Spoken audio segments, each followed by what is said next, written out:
chili with coffee, chocolate, and beer. In the pot, I have 3 pounds of ground meat. It's already been drained and cooked. I'm gonna add 2 medium onions, which is about 3 cups of diced onions,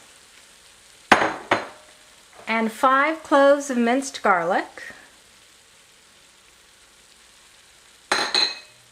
And we're just gonna stir this together. This is an awesome chili. All right, we're gonna cook this for a couple minutes, just below medium heat, stirring it so it doesn't burn, to soften the onions and the garlic. The onions are soft, so now I'm going to add some diced tomatoes. You can use a whole can, but today I'm using half a can, simply because I'm tired of my kids fussing over the tomatoes. They pick it out, and I just don't want to hear it. Then here is 1 can of beef stock, about 14 ounces.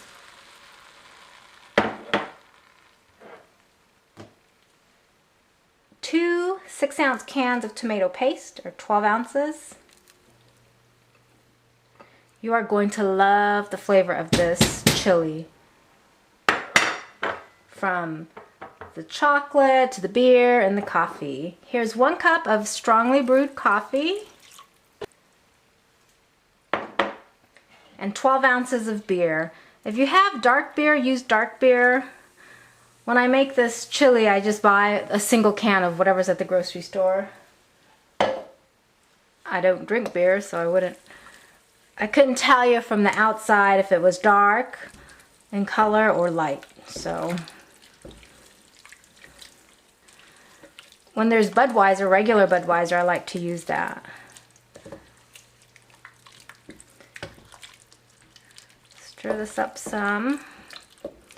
Now, I was born and raised on Guam, but my parents didn't make chili at all. However, I remember there was Wendy's on Guam in Agana, and they had some really good chili. So chili and a baked potato was my favorite to get at Wendy's. So that's how I got into chili.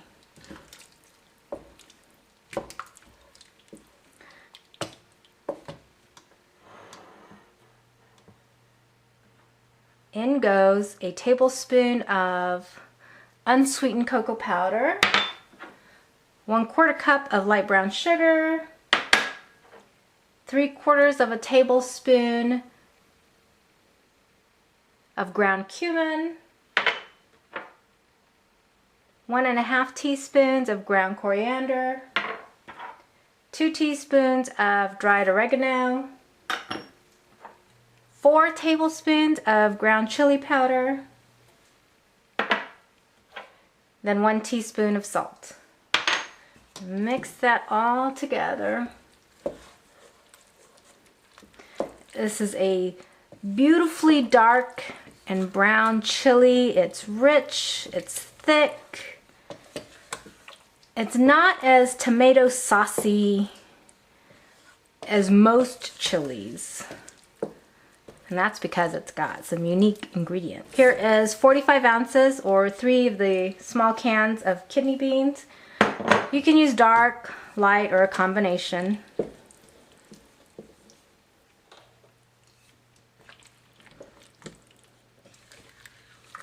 This is pretty much done. We've added all of the ingredients. Now we just need to simmer this for about an hour.